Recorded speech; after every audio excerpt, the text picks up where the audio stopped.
Olá, sejam bem-vindos ao canal Estudos da Doutrina Espírita. Aqui você já sabe, é curso online gratuito para você. Você pode fazer a sua inscrição aqui no canal do YouTube, Estudos da Doutrina Espírita, é o nome do canal, e também no Facebook, blog pessoal Moisés Santos. Lá você vai encontrar todos os vídeos de todos os itens que nós estamos estudando desde a introdução do Livro dos Espíritos, que é a obra de que estamos fazendo uso inicialmente na sequência.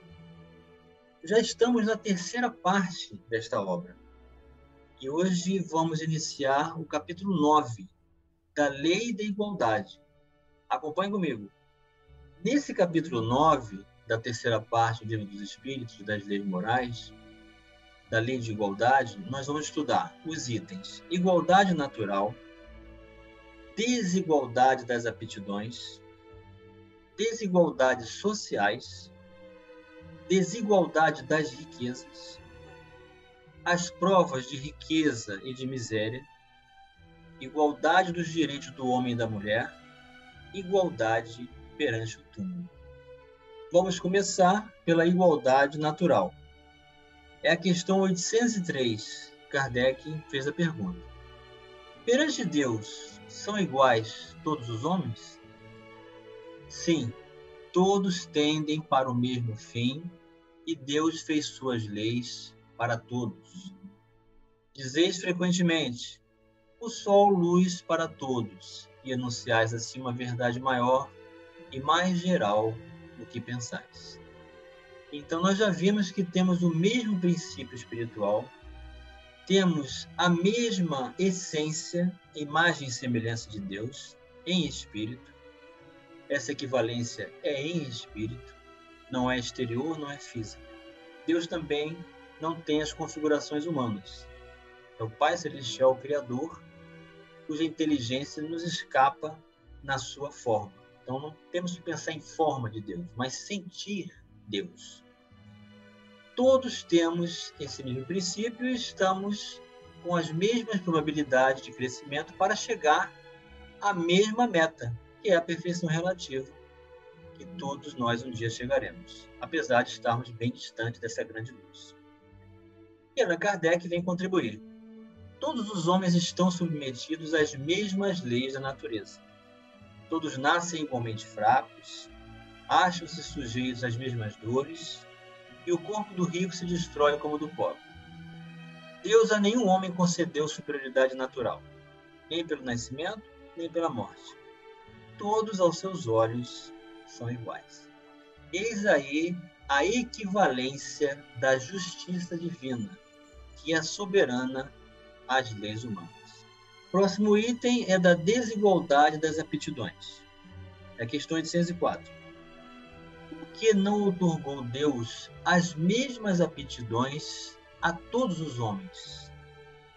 Ou seja, por que todos não têm as mesmas qualificações, as mesmas características, as mesmas conquistas ao mesmo tempo?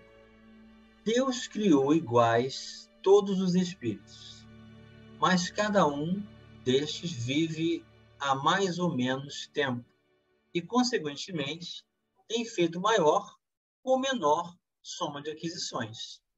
Então veja como é interessante esse raciocínio. Deus cria incessantemente. A Terra é uma grande escola. Tem espírito recém-nascido e tem espírito já bem adiantado, dentro das condições que a Terra oferece. Então tem espíritos que já adquiriram aptidões que outros não adquiriram ainda, mas todos partiram do mesmo princípio.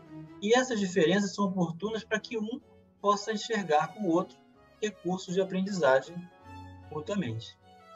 A diferença entre eles está na diversidade dos graus da experiência alcançada e da vontade com que obra, vontade que é o livre-arbítrio.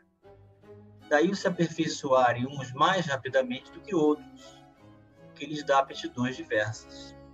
Então Jesus ensina lá na parábola da semente, a parábola em que o semeador saiu a semear, a parábola do semeador, mostrando que no final você pode fazer uma vida valer por 30, 60 ou 90, depende do seu esforço. aqueles números que Jesus fala no final, representam o quanto você pode estabelecer como concurso de crescimento. Necessária é a variedade das aptidões, a fim de que cada um possa concorrer para a execução dos desígnios da providência, no limite do desenvolvimento de suas forças físicas e intelectuais. O que um não faz, fala o outro. Assim é que cada qual tem seu papel útil a desempenhar. Demais, sendo solidários entre si todos os mundos, necessário se torna que os habitantes dos mundos superiores, que na sua maioria foram criados antes do vosso, venham habitá-lo para vos dar exemplo. Então, outra questão aqui muito importante é reconhecer que esse auxílio do mundo superior, ele se dá na condição da reencarnação. Os espíritos não falam de intervenção espiritual de seres de outros planetas para nos ajudar. Então, temos que ter cuidado com isso. Aqueles que adquiriram recursos e já são mais adiantados, vêm em missão, reencarnam e nos ensinam pela prática, pelo exercício do exemplo, como realizar essa proposta. Questão 805. Passando de um mundo superior a outro inferior, conserva o espírito integralmente as faculdades adquiridas? Uma pergunta inteligente de Allan Kardec, né? O espírito está lá no mundo superior, mais desenvolvido. Então, ele desenvolveu a bondade, a intelectualidade, a moral, a ética. Ele adquiriu recursos amplos de horizonte de entendimento na ciência. Então, ele vem e reencarna num planeta mais inferior. Ele vem e traz todas as suas faculdades adquiridas ou perde algumas? E o Espírito responde, sim, já temos dito que o espírito que progrediu não retrocede.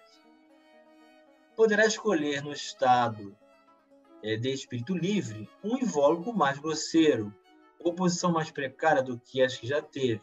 Porém, tudo isso para lhe servir de ensinamento e ajudá-lo a progredir.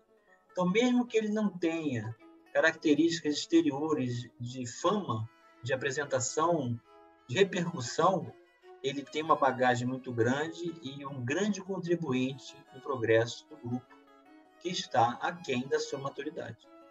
E vem a contribuição de Allan Kardec. Assim, a diversidade das aptidões entre os homens não deriva da natureza íntima da sua criação, mas do grau de aperfeiçoamento a que tenha chegado os espíritos encarnados deles. Deus, portanto, não criou faculdades desiguais.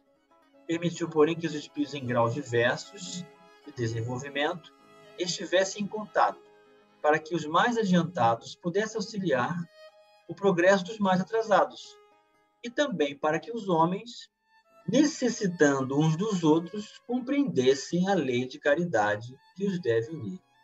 Então, essas diferenças de condições de aquisições de cada um vai depender não só do esforço, mas do tempo da criação que cada espírito tem. Tem espírito mais velho do que outros na Terra. Tem espírito mais velho, mais preguiçoso, que não desenvolveu muito, e às vezes um espírito mais recente, criado, se esforçou muito mais e é mais maduro e desenvolveu mais a moral do que o outro. Então, são condições que dependem do nosso concurso, do uso da nossa responsabilidade do bem para realizar esse crescimento. E um aprende com o outro, um necessita do outro, daí surge o aprendizado do bem pela lei de caridade. O próximo tópico é sobre as desigualdades sociais. É a pergunta 806. É lei da natureza a desigualdade das condições sociais? Então, nós temos na sociedade grandes diferenças. Pessoas vivendo na miséria, pessoas vivendo de forma mediana, pessoas vivendo numa situação mais confortável e outras num excesso de conforto. Milionárias. São desigualdades de condições sociais. Isso não é obra de Deus. É obra do homem. Os que respondem. Não, é obra do homem e não de Deus. Então, Deus não fez essas distinções. Isso é fruto da posse, do apego, do egoísmo e do quanto nós nos interagimos com mais recursos materiais, às vezes do supérfluo, do que do necessário. E isso cabe a nós, a cada um de nós, o quanto de egoísmo existe em nós, que nos impede de estabelecer uma equivalência de modo que as pessoas possam ter acesso, no mínimo, ao necessário. E se assim não procedem, cabe-nos a nós, a cada um de nós, realizar como espírito pacificador o exercício da caridade. Vem a sua pergunta A. Algum dia essa desigualdade desaparecerá? Eternas, somente as leis de Deus o são. Não vês que dia a dia ela gradualmente se apaga? Desaparecerá quando o egoísmo e o orgulho deixarem de predominar. Então, não é o egoísmo e o orgulho só da sociedade, só das nações, só dos povos.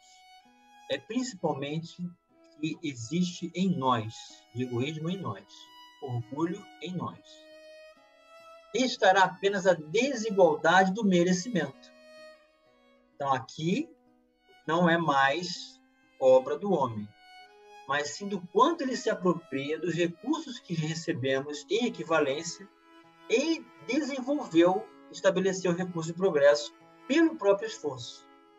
Porque o preguiçoso, o desobediente, o revoltado, o insatisfeito, aquele que não deseja estabelecer um concurso de ação em favor de si mesmo, daqueles com os quais ele tem um dever para assistir e com a sociedade, então ele também não terá o merecimento. E o quanto que os desvarios morais nos levam aos vícios e nos tiram da conexão do que é necessário, da lucidez para manter a sobriedade dentro da possibilidade do recurso do trabalho. Então, restará apenas a desigualdade do merecimento. E isso é resultado do esforço de cada um. Dia virá em que os membros da grande família dos filhos de Deus deixarão de considerar-se como de sangue mais ou menos puro. Só o espírito é mais ou menos puro e isso não depende da posição social. Então nós somos todos iguais perante Deus, em espírito. E a questão 807. O que se deve pensar dos que abusam da superioridade de suas posições sociais para, em proveito próprio, oprimir os fracos? Merecem anátema. Ai deles, serão a seu turno oprimidos. Ou seja, eles merecem ser repreendidos. Eles merecem restabelecer recursos através de retificação, pelas provas, pelas expiações, para que possam aprender a sentir o que provocaram no outro.